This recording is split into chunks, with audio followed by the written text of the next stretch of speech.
Directing chapter का आज जो टॉपिक हम डिस्कस करने जा रहे हैं वो है मास्लोस need hierarchy theory of motivation. Motivation के ऊपर बहुत से स्कॉलर्स, बहुत से ऑथर्स, बहुत से प्रोफेसर्स ने अपनी अपनी थ्योरी दी। थ्योरी का मतलब क्या हुआ कि मोटिवेशन क्या है। मोटिवेशन जानने की कोशिश जब की गई, मोटिवेशन को जब डिफाइन करने की कोशिश की गई कि कौन से ऐसे फैक्टर्स हैं जो एक ह्यूमन बीइंग को मोटिवेट करते हैं, प्रेरित करते हैं इच्छा से काम करने के लिए, दबाव से नहीं, प्रेशर से नहीं। आदमी किन परिस्थितियों में, किन इच्छाओं की पूर्ति के बाद, किन परिस्थितियों में, किन फैक्टर से अफेक्ट होकर वो विलिंगली काम करता है, मन से, इच्छा से, effectively, efficiently, with good productivity. वो थ्योरी अलग अलग लोगों ने अलग अलग तरीके से दी। मोस्टली एक्सेप्टेड ऑर्गेनाइजेशंस में, बिजनेस एनवायरनमेंट में जो थ्योरी सबसे ज़्यादा एक्सेप्टेबल की गई या जो आज भी की जाती है वो है मास्लोस need hierarchy theory of motivation. Abraham H Maslow, ये एक साइकोलॉजिस्ट थे जिनका पेपर पब्लिश हुआ था 1943 में। तो ये इनकी जो थ्योरी थी ये मोटिवेशन पे बेस्ड थी कि ऐसे कौन से फैक्टर्स हैं जो आदमी को मोटिवेट करते हैं, यानी कि आदमी को प्रेरित करते हैं। मोटिवेशन का मतलब प्रेरित, कि आप विलिंगली अपनी इच्छा से काम करो, अपनी इच्छा से काम करो, अच्छा काम करो, बेस्ट काम दो, पूरे मन से काम करो।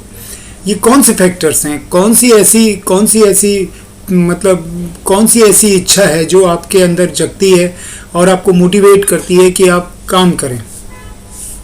तो इसके रिगार्डिंग में मास्लोज ने अपने व्यूज़ दिए थे।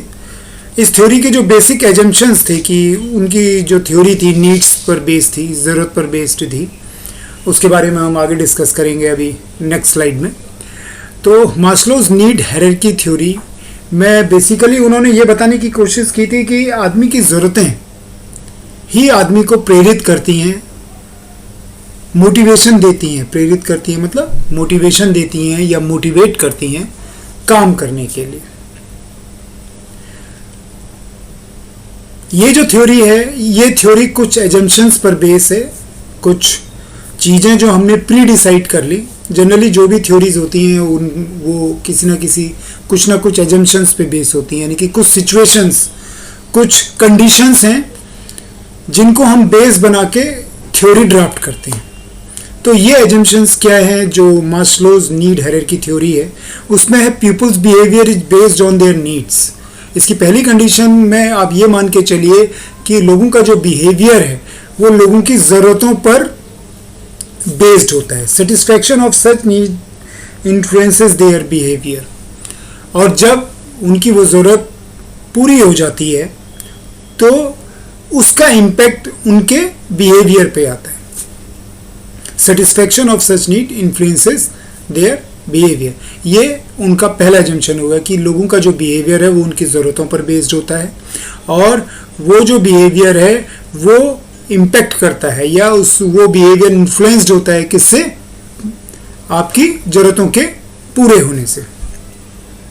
कहने का मतलब ये है कि जैसे एक जनरल सी बात बताऊं कि आपको एक बच्चे को मोटिवेट करना है।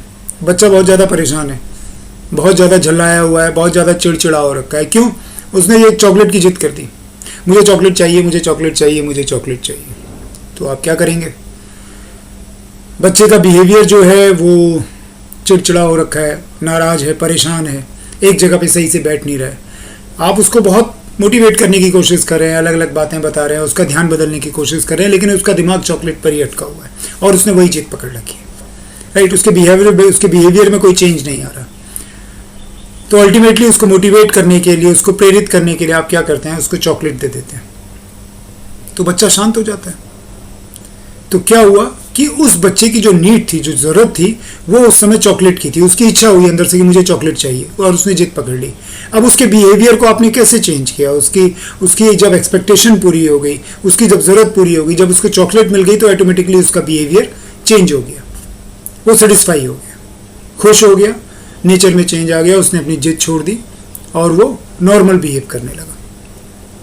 इसी तरीके से यही एजम्पशंस आप जब कॉर्पोरेट वर्ल्ड की बात करूं या ऑर्गेनाइजेशन की बात करूं कि एक एम्प्लॉई है, 5 साल से काम कर रहा है, आपने उसकी सैलरी नहीं बढ़ाई, या किसी ऑर्गेनाइजेशन में किसी कारणों से सैलरी नहीं बढ़ी, तो एम्प्लॉई का जो मोटिवेशन लेवल है वो बहुत ही कम हो गया है, आउटपुट बहुत ही कम निकल रहा है। आप अलग अलग तरीके से उनको समझाने की, बताने की कोशिश कर रहे हैं, मोटिवेट करने की कोशिश कर रहे हैं, बट उतना ज़्यादा इम्पैक्ट नहीं आ रहा है। तो क्या हुआ? उनकी ज़रूरत क्या है? उनकी ज़रूरत है इंक्रीमेंट इन द सैलरी। आपने उनकी सैलरी बढ़ा दी, तो आप देखेंगे कि उनका मूड अच्छा हो गया, उनका मूड फ्रेश हो गया, उनके अंदर एनर्जी आ गई, वो मोटिवेट हो गए, और अल्टीमेटली उसका इम्पैक्ट उनके रिजल्ट्स पे आया, पॉजिटिव रिजल्ट्स आने लगे, बेटर रिजल्ट्स आने लगे। तो इसका क्या मतलब हुआ कि मोटिवेशन में कौन से फैक्टर ने काम किया? मोटिवेशन ने जिस फैक्टर ने काम किया वो हुआ इंक्रीज इन देयर सैलरी, क्योंकि वो उनकी ज़रूरत थी। उनकी जब नीड फुलफिल हो गई तो उनके बिहेवियर में ऑटोमेटिकली अंतर आ गया, right? People needs are in hierarchical order starting from basic needs to the higher level of needs. लोगों की जो ज़रूरतें होती हैं, अब सवाल उठता है लोगों की ज़रूरतें किस तरह की होती हैं? लोगों की ज़रूरतें हर तरह की होती हैं। पीपल नीड्स आर इन एक हायरार्की में होती है। सबसे पहले इनिशियल स्टेज की उनकी क्या ज़रूरत, फिर उसके नेक्स्ट लेवल की, उसके नेक्स्ट लेवल की, उसके नेक्स्ट लेवल की, तो वो अलग अलग लेवल की नीड्स होती हैं। स्टार्टिंग में सबसे पहले एक ह्यूमन बीइंग, एक इंसान क्या चाहता है कि उसकी बेसिक नीड ज़रूरत पूरी हो। रोटी कपड़ा मकान की ज़रूरत पूरी हो। रोटी कपड़ा मकान जब मिल जाता है, उसको बेसिक नीड मिल गया, फिर उसके बाद उसकी थोड़ी सी इच्छा और जागृत होती है, थोड़ा सा स्टेटस बन जाए, थोड़ी सी नाम हो जाए, थोड़ी पहचान हो जाए, इस तरह उसकी इच्छाएं आगे बढ़ती रहती हैं। तो ये इच्छाएं एक हायरार्किकल ऑर्डर में होती हैं, जिसको हम आगे अभी डिस्कस करेंगे। A satisfied need can no longer motivate a person, only next high level need can motivate him. अब जैसे कि एक छोटा इसी बच्चे के एग्जाम्पल को अगर मैं कंटिन्यू करूं कि बच्चे को चॉकलेट चाहिए थी, बच्चे ने रोना शुरू कर दिया, राइट? और आपने उसको चॉकलेट ला के दी, उसका बिहेवियर चेंज हो गया, आपने उसको मोटिवेट कर दिया, बच्चा मोटिवेट हो गया और बच्चा शांत हो गया, उसके बिहेवियर में आपने चेंज देखा, राइट? उसके बाद थोड़ी देर अगले दिन क्या हुआ कि अगले दिन या 2 घंटे 4 घंटे बाद बच्चा है भाई, उसका मूड फिर चेंज हो गया। अगेन उसको मोटिवेट करना, उसने खिलौने की जिद कर दी, यार खिलौना दो मेरे को, ये टॉय दो, ये टॉय दो, ये टॉय दो। आपने उसके हाथ में फिर दोबारा चॉकलेट रखी और बोले ले बेटा चॉकलेट से मान जा, चॉकलेट से मान जा। आपने कोशिश की उस बच्चे को चॉकलेट से मोटिवेट करने की, उसके बिहेवियर को इन्फ्लुएंस करने की, लेकिन वो चॉकलेट से खुश नहीं होगा। क्यों? क्योंकि चॉकलेट की उसकी इच्छा अभी थोड़ी देर पहले थी, 2 घंटे पहले थी, 2 घंटे पहले उसको चॉकलेट मिल गई, वो सेटिस्फाई हो गया। अब उसकी इच्छा नहीं है, अब उसकी ज़रूरत नहीं है चॉकलेट की, अब उसको टॉय चाहिए। आप चाहेंगे कि चॉकलेट से ही उसको दोबारा कन्विंस कर लें?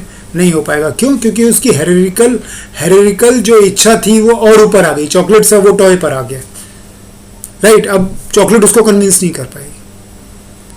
अब इसी को मैं ऑर्गेनाइजेशनल पॉइंट ऑफ व्यू से अगर आपको एग्जांपल को कंटिन्यू करूं कि जिस वर्कर की इच्छा थी कि उसकी सैलरी बढ़ जाती, उसकी इच्छा, उसकी नीड में आपने सैलरी बढ़ा दी, उसके बिहेवियर में चेंज आ गया। आपको और बेटर परफॉर्मेंस चाहिए और अच्छे रिजल्ट चाहिए, आप उसको और मोटिवेट करना चाहते हैं, तो आपने फिर से उससे कहा कि भाई हम तेरी सैलरी बढ़ाते हैं, थोड़ा काम वाम, आपको लगा कि शायद काम वाम में और भी ज़्यादा बेटर इम्पैक्ट आएगा। लेकिन अब उसकी सैलरी बढ़ाने की इच्छा बहुत ज़्यादा नहीं रह गई, क्योंकि अब उसको सैलरी इतनी मिल रही है कि उसकी अपनी ज़रूरतें पूरी हो रही हैं। अब उसकी इच्छा है कि यार सैलरी तो मिल गई, 5 साल हो गए काम करते करते, लेकिन सेम डिजिग्नेशन है, प्रमोशन भी हो जाता तो मज़ा आ जाता। वर्कर से सुपरवाइज़र बन जाता, सुपरवाइज़र से असिस्टेंट मैनेजर बन जाता, असिस्टेंट मैनेजर हूँ तो मैनेजर बन जाता, है ना? अब आप क्या कर रहे हो कि उसकी 10% और सैलरी बढ़ा रहे हो, तो वो 10% सैलरी उसको बहुत ज़्यादा मोटिवेट नहीं करेगी। क्यों? क्योंकि वो हायरार्की में अब वो नीचे चली गई, वो इच्छा ऑलरेडी उसकी पूरी हो गई। दोबारा उसी फैक्टर को अप्लाई करके उसको मोटिवेट करने की कोशिश करेंगे तो वो नहीं होगा। अब उसको नेक्स्ट लेवल की चाहिए, अपनी इच्छा को पूरा करना। A satisfied need can no longer motivate a person, only next high level need can motivate him. अब जब आप उसको प्रमोशन देंगे तब वो मोटिवेट होगा या उसको मोटिवेशन मिलता है। A person moves to next higher level of hierarchy only when the lower need is satisfied. ये भी एक एजम्पशन है, ये भी एक फैक्ट है जिस पर ये थ्योरी बेस्ड है कि एक पर्सन अपनी इच्छा को एक स्टेप से दूसरे स्टेप पे हायरार्की में एक स्टेप ऊपर तब लाता है जब उसकी पहले की इच्छा पूरी होती है।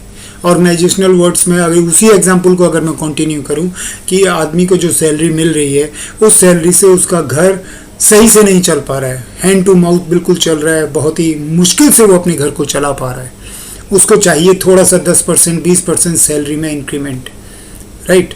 और अगर आप वो इंक्रीमेंट दे देते हैं तो नेक्स्ट लेवल पे वो क्या चाहेगा कि मुझे प्रमोशन भी मिल जाता, राइट। तो हायरार्की का सेकंड स्टेप क्या है, उसकी एक्सपेक्टेशंस का, उसकी नीड का, उसकी ज़रूरत का कि पहले सैलरी बढ़ जाए, पहले इनकम बढ़ जाए, पहले उसके पास जो पैसा आ रहा है वो बढ़ा हुआ पैसा है, अगर वो बढ़ जाता है तो उसके बाद उसको प्रमोशन चाहिए। In spite of increasing his salary, आपने उसकी सैलरी नहीं बढ़ाई लेकिन नेक्स्ट स्टेप का प्रमोशन दे दिया, तो वो उसको मोटिवेट नहीं करेगा क्योंकि उसकी जो बेसिक अभी की जो इच्छा है, अभी की जो उसकी ज़रूरत है वो है इंक्रीमेंट इन सैलरी, ताकि वो अपने घर को सही से चला सके। जब वो घर को सही चलाएगा तभी उसकी दूसरी इच्छा बनेगी ना कि मेरे को प्रमोशन भी मिल जाता। अब वो प्रमोशन को लेके क्या करेगा, सुपरवाइजर से अगर मैनेजर बन भी गया, सैलरी उसकी नहीं बढ़ी, तो वो क्या करेगा, उसका घर तो अभी भी हैंड टू माउथ ही है, अभी भी उसका घर बहुत मुश्किल से चल रहा है, तो वो उसकी इच्छा सैलरी बढ़ने पे वो ज़्यादा मोटिवेट होगा इन कंपैरिजन टू उसको प्रमोशन देने के। यानी कि a person move to next level, next higher level of the hierarchy only when the lowest need is satisfied. जब आप उसकी लोएस्ट नीड को सेटिस्फाई करते हैं तभी वो ऊपर की हायरार्की की उसकी नीड या उसकी ज़रूरत या उसको वो फैक्टर उसको मोटिवेशन में हेल्पफुल होता है या उसको मोटिवेट करता है, राइट। अब मास्लोज नीड हायरार्की मॉडल क्या है। हायरार्की मॉडल में जैसा हमने अभी डिस्कस किया, अभी हमने बात की, हायरार्की मॉडल क्या कहता है कि किसी भी आदमी को अगर आपको मोटिवेट करना है, किसी भी ह्यूमन बीइंग को अगर मोटिवेट करना है तो उसका सबसे आसान और सबसे सही तरीका है जो मोस्टली एक्सेप्टेबल है कि आप उसकी ज़रूरतों को पूरा करिए। आप जैसे जैसे उसकी ज़रूरतों को पूरा करते रहेंगे वैसे वैसे वो मोटिवेट होता रहेगा, काम के प्रति और ज़्यादा सीरियस होता रहेगा, उसकी प्रोडक्टिविटी बढ़ेगी और उसके साथ साथ उसके काम में निखार आएगा। तो मास्लोस नीड हायरार्की थ्योरी ये कहती है कि सबसे पहले एक इंसान की ज़रूरत जो फिजियोलॉजिकल उसकी नीड्स हैं वो पूरी होनी चाहिए। फिजियोलॉजिकल नीड्स क्या हुई, फिजियोलॉजिकल नीड्स बेसिक नीड्स हुई जो उसकी प्राइमरी नीड्स हैं। जैसा हमने कहा रोटी कपड़ा मकान, उसकी भूख है, उसकी भूख, उसकी प्यास, उसके एक घर के ऊपर एक छत, यानी कि सबसे पहले उसको खाना मिलना चाहिए, सही से खाना मिलना चाहिए, 3 टाइम का पेट भर खाना मिलना चाहिए। ये उसकी फिजियोलॉजिकल नीड है, उसकी फिजिक की नीड है, उसके शरीर की बेसिक ज़रूरत है कि खाना मिलना चाहिए। भूख लगेगी तो खाना मिलना चाहिए, प्यास लगेगी तो पानी मिलना चाहिए, रात में सोने के लिए एक प्रॉपर छत होनी चाहिए, ठीक है, मेरे को शांति से नींद आए। ये क्या है, ये उसकी फिजियोलॉजिकल नीड है, उसके शरीर की नीड है। तो सबसे पहली जो हायरार्की की एक ज़रूरत बनती है वो बनती है प्राइमरी नीड्स के ऊपर। आपकी हंगर हो गई, हंगर मतलब उसकी भूख के लिए उसको खाना चाहिए, प्यास के लिए उसको पानी, साफ पानी चाहिए, एक जगह पे रेस्ट करने के लिए उसको एक छत चाहिए, एक घर चाहिए, एक शेल्टर चाहिए, राइट।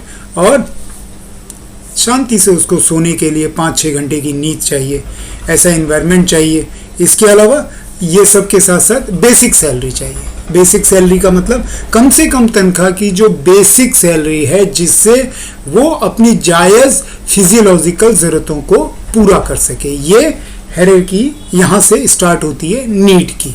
एक बार जब उसकी प्राइमरी नीड्स कंप्लीट हो जाती हैं फिर उसकी दूसरी नीड स्टार्ट होती है हायरार्की में। फिर दूसरे लेवल पे जो नीड आती है, जो ज़रूरत आती है, जो इच्छाएं आती हैं, जो फैक्टर्स हैं जो उसको मोटिवेट करते हैं वो है safety and security needs. Safety and security needs अगर हम उसकी फुलफ़िल करते हैं तो हम उसको मोटिवेट करने में कामयाब होते हैं। कहने का मतलब ये है कि सबसे पहले हमने एक एम्प्लॉई की उसकी बेसिक फिजियोलॉजिकल नीड्स को पूरा किया, उसको बेसिक सैलरी दी ताकि वो पेट भर खाना खा सके, वो साफ़ सुथरा पानी पी सके, उसको रहने के लिए एक छत मिल सके, किराए पे अपने मकान लेके, घर लेके या अपने घर में आराम से वो कुछ घंटे की आराम से अपनी नींद ले सके। क्यों? क्योंकि फिजिकल एक्टिविटी करने के लिए इन सब चीज़ों की बेसिक ये आपकी ज़रूरतें हैं कि आपको खाना मिले, पानी मिले, आराम से आपको नींद मिले, राइट। ये किससे पूरी होती है? आपकी बेसिक सैलरी से। अब आपने बेसिक सैलरी दे दी तो ये नीड आपकी खत्म हो गई।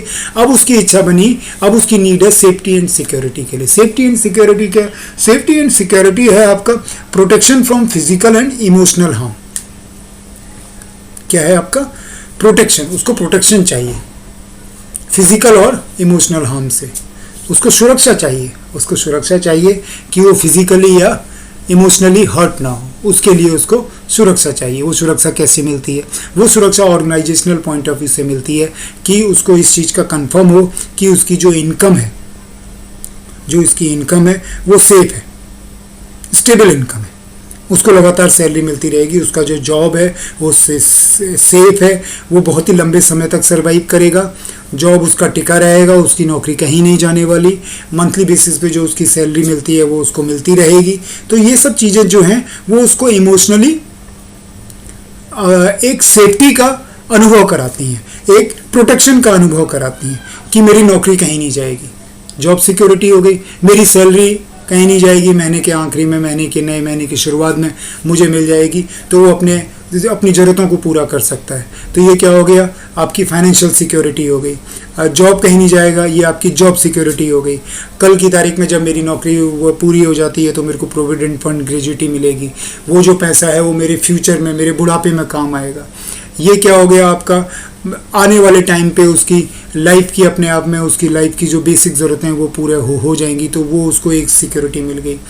रिटायरमेंट के बाद मेरे को पेंशन मिलेगी, ये भी अपने आप में एक इनकम की सिक्योरिटी हो गई।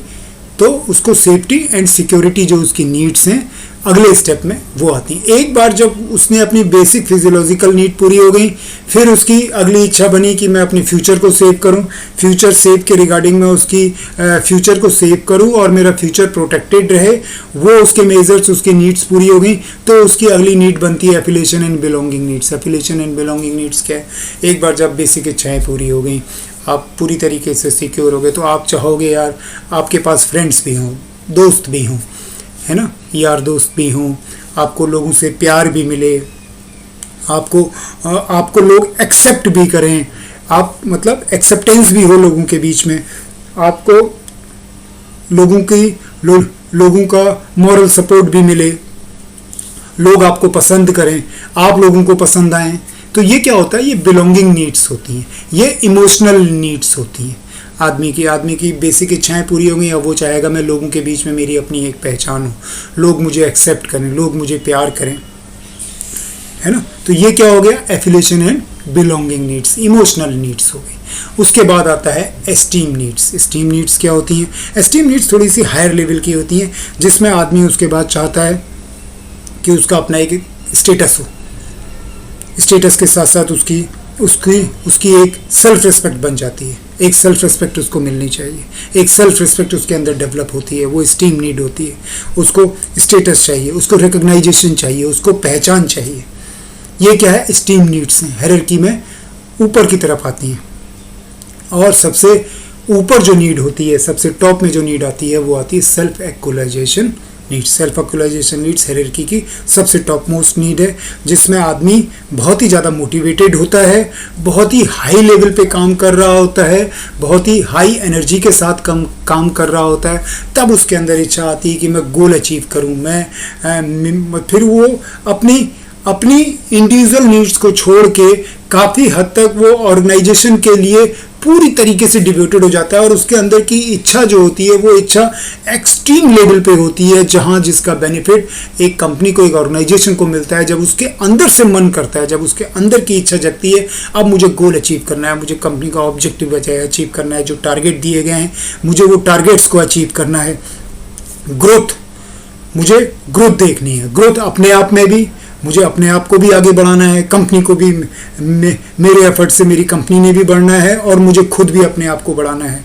मुझे गोल ओरिएंटेड होना है, मुझे अपने गोल्स अचीव करने हैं ताकि मैं अपने लाइफ में कुछ बेटर कर सकूं। अपने गोल्स मैं अचीव करूंगा तो अल्टीमेट इम्पैक्ट उसका कंपनी के आउटपुट पे पड़ेगा। मेरे पास अथॉरिटी होनी चाहिए, मुझे प्रमोशन होना चाहिए, मैं प्रमोट होना चाहिए, मेरे प्रमोशंस होने चाहिए। ये आदमी की सेल्फ एक्चुअलाइजेशन आपकी नीड्स बन जाती हैं। ग्रोथ, आपको बढ़ना है, आपको प्रमोशन चाहिए, आपको स्टेटस चाहिए, आपको अथॉरिटी चाहिए, आपको पावर्स चाहिए, आप गोल ओरिएंटेड बन जाते हैं, तो ये क्या हो जाता है, ये हायरार्की की सबसे ऊपर पोजीशन वाली आपकी नीड्स हो जाती हैं। तो मास्लोज का ये कहना था, मास्लोज की थ्योरी हमें ये बताती है कि जब आप मोटिवेशन देते हैं, जब आप किसी को मोटिवेट करते हैं, जब आप एक ग्रुप को, एक इंडिविजुअल को जब आप मोटिवेट करते हैं, तो वो मोटिवेशन के जो फैक्टर्स हैं जो आदमी को प्रेरित करते हैं इच्छा से काम करने के लिए, वो कौन से फैक्टर्स हैं, किस तरीके से आप एक आदमी को काम के लिए मोटिवेट करते हैं। तो आप स्टेप बाय स्टेप आप चीज़ को देखिए कि सबसे पहले आप उसकी बेसिक फिजियोलॉजिकल नीड्स को पूरा करते हैं तो वो कुछ मोटिवेट होता है। और ज़्यादा मोटिवेट करना है तो आप उसको सेफ्टी एंड सिक्योरिटी नीड्स उसकी पूरी करते हैं। एफिलिएशन एंड बिलोंगिंग नीड्स जब उसकी पूरी होती हैं तो वो और भी ज़्यादा मोटिवेट होता है। ये वो फैक्टर्स हैं जिनसे मोटिवेशन की प्रोसेस आगे बढ़ती है और आदमी ज़्यादा से ज़्यादा मोटिवेट होकर अच्छे से अच्छा काम करता है। और इस हायरार्की में जब सबसे ऊपर वाली सेल्फ एक्चुअलाइजेशन नीड पूरी होती है तो आदमी पूरी एनर्जी के साथ, पूरे आउटपुट के साथ, पूरे पोटेंशियल के साथ अपने एफर्ट्स देता है, अपने एक्सपर्टाइज देता है, अपना एक्सपीरियंस देता है, जिसका इम्पैक्ट अल्टीमेटली आपके ऑर्गेनाइजेशन गोल, आपके ऑर्गेनाइजेशन ऑब्जेक्टिव्स को हासिल करने में एक पॉजिटिव वे में आता है। तो ये हो गई आपकी मास्लोज नीड हायरार्की थ्योरी। अगर ये वीडियो आपको अच्छा लगा तो इसको लाइक कीजिए, शेयर कीजिए, सब्सक्राइब कीजिए और प्लीज़ आपका फीडबैक हमारे लिए बहुत इंपॉर्टेंट है। Keep writing to us. Have a great time. Bye.